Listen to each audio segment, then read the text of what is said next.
माँ की आत्मा, एक भावुक कहानी। आज कुछ ज़्यादा ही देर हो गई। वैसे तो वो महिला हर रोज़ 8:30 बजे तक आ जाती है। आज 9:30 बजने को आए, फिर भी नहीं आई। बिना उसके आए दुकान बंद भी तो नहीं कर सकता। उसे वचन जो दिया है। क्या नाम था उसका? इतने दिनों में उसका नाम भी नहीं पूछा मैंने। ये सब बातें रमेश के दिमाग में चल रही थीं। कुछ दिनों पहले ही तो उसने ये डेयरी शुरू की थी। उसकी ये शॉप ज़्यादा बड़ी नहीं थी, जिसमें वो दूध और बाकी मिल्क प्रोडक्ट्स रखता था। उद्घाटन के दिन ही पहली ग्राहक बन एक महिला उसके शॉप पर आई। उसकी गोद में एक छोटा सा लेकिन बहुत ही प्यारा बच्चा था। उसने एक दूध की बोतल ली और रमेश से बोली, भैया, अभी मेरे पास सिर्फ 10 रुपये हैं, बाकी के आपको कल दे दूं तो चलेगा? रमेश ने एक बार उसकी तरफ देखा। गरीब थी बेचारी, गले में मंगलसूत्र नहीं, माथे पर सिंदूर नहीं, शायद पति मर गया होगा बेचारी का। रमेश ने अंदाज़ा लगाया। पुरानी मैली साड़ी को कई जगह रफ्यू किया हुआ था। माथे से पसीने की बूंदें बह रही थीं। फिर उसकी नज़र उस मासूम बच्चे पर गई, जिसके मैले चेहरे पर एक निष्पाप हंसी थी और अभी अभी आए 2 दांत उस हंसी को 4 चांद लगा रहे थे। रमेश ने उस महिला की तरफ देखा और बोला, कोई बात नहीं बहन, आप मुझे बाद में पैसे दे देना। बड़े समाधान के साथ महिला ने रमेश की तरफ देखा और बोली, भैया, मैं ज़रूर आपको कल पैसे दे दूंगी। यहीं पास में ही उस दूसरी गली में छोटा सा घर है, वहीं रहती हूँ मैं। रमेश मुस्कुराते हुए बोला, कोई बात नहीं बहन, कल पैसे ना हो तो भी चलेगा। जब आपके पास पैसे होंगे तब दे देना। फिर वह महिला वहाँ से चली गई। अगले दिन वह महिला पैसे लेकर डेयरी पर आई और पैसे रमेश को देने लगी।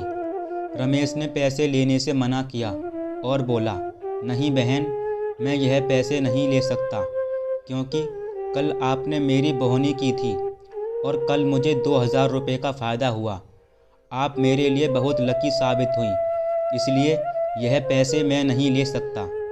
रमेश की कही इस बात से उस महिला को बहुत ज़्यादा खुशी हुई, क्योंकि इतने सालों के बाद किसी ने पहली बार उसको लकी कहा था, वरना पति के मौत के बाद तो उसके ससुराल वालों ने उसे पनौती कहकर घर से ही निकाल दिया था। भैया, रात को कितने बजे तक आपकी यह शॉप खुलती रहती है? महिला ने रमेश से पूछा। 8 बजे बंद कर देता हूँ बहन, रमेश ने कहा। रमेश का जवाब सुनकर महिला का चेहरा उदास हो गया। रमेश को यह समझते देर नहीं लगी। उसने पूछा, कोई समस्या है बहन? अपने बच्चे और अपना पेट पालने के लिए मैं 2 घरों में झाड़ू बर्तन का काम करती हूँ। यह सब काम करके रात को 8:30 बजे घर लौट पाती हूँ, जब तक यहाँ आसपास के सभी दुकानें बंद हो जाती हैं।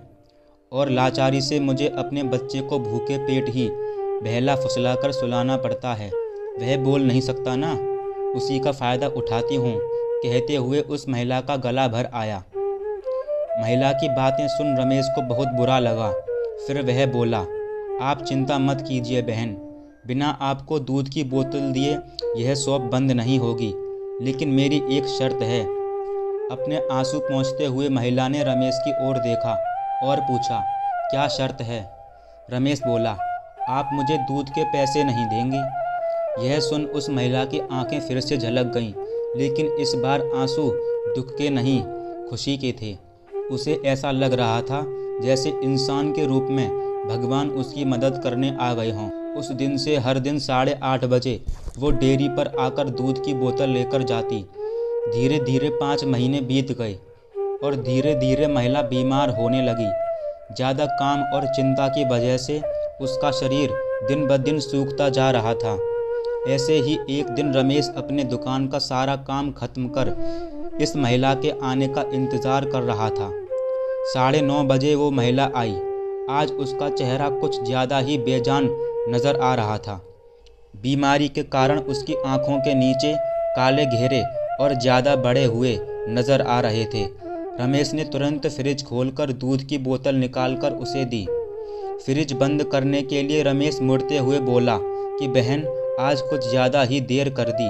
वो घूमा, तब तक वो महिला दूध की बोतल लेकर जा चुकी थी। उसने सोचा, आज ज़्यादा देर हो गई, इसलिए वो जल्दी चली गई होगी।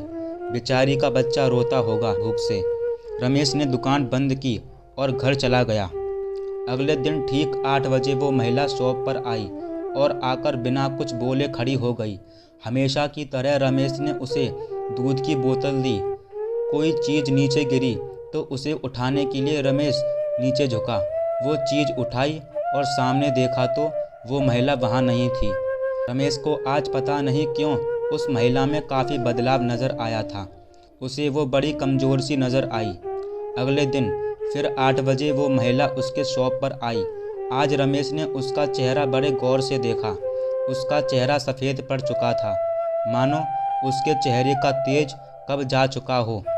उसने सोचा, बेचारी गरीब महिला करे भी तो क्या, ना किसी का सहारा, ना अच्छी आमदनी, ज़रूर पैसों की कमी की वजह से बीमार होते हुए भी दवाई नहीं कराई होगी।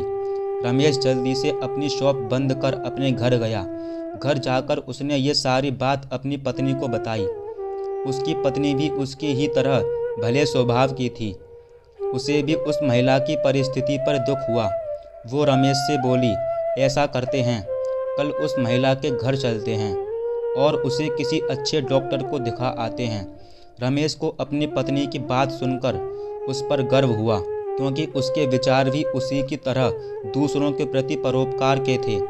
अगले दिन सुबह दोनों उस महिला के घर जाने को रवाना हुए। रमेश को उसका पता ठीक से याद था।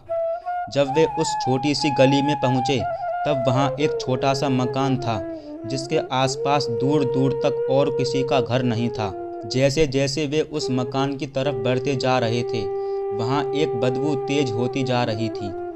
दोनों उस मकान तक पहुँचे और दरवाज़ा खटखटाया ही था कि वो खुल गया और वो बदबू असहनीय रूप से बढ़ गई। फिर भी दोनों अपने नाक पर कपड़ा रखकर उस अंधेरे मकान में घुसे, जहाँ बच्चे के खेलने की आवाज़ आ रही थी। रमेश ने किसी तरह स्विच ढूंढकर मकान की लाइट जलाई और सामने जो दृश्य दोनों ने देखा, वह देखकर दोनों की आंखें फटी की फटी रह गईं। उस कमरे में उस मासूम बच्चे की मां मरी हुई पड़ी थी। उसे देखकर लग रहा था कि वह 3-4 दिन पहले ही अपना देह त्याग चुकी है, क्योंकि धीरे धीरे उसका शरीर सड़ने लगा था। निर्जीव पड़े उस शरीर की आंखें देखकर लग रहा था जैसे रो रो कर सूख चुकी हों। निर्जीव होते हुए भी उस महिला की दोनों आंखें अपने बेटे को ही देख रही थीं। उसका बच्चा भी अपनी माँ की आंखों में देखकर खेल रहा था, जैसे उसे लग रहा हो कि माँ उसके साथ खेल रही है और उसका पूरा ध्यान उसी पर है। वहीं पास में ही दूध की 3-4 खाली बोतलें पड़ी हुई थीं। यह दृश्य देखकर रमेश और उसकी बीवी दोनों अचंभित रह गए। दोनों के रोंगटे खड़े हो गए। रमेश को अभी भी विश्वास नहीं हो रहा था कि एक मरी हुई माँ अपने बच्चे के लिए उसके पास से दूध लेकर जाती थी। रमेश ने और उसकी बीवी ने उस महिला का विधिवत अंतिम संस्कार किया और उस बच्चे को रमेश ने अपने बीवी के हाथों में रखा। उसने भी उस बच्चे को बड़े प्यार से लिया और दोनों ने उस बच्चे को गोद ले लिया। रमेश को अपनी पूरी ज़िंदगी यह ध्यान रहा कि उस बच्चे की माँ अभी भी उसके साथ है और उस पर नज़र रखे हुए है।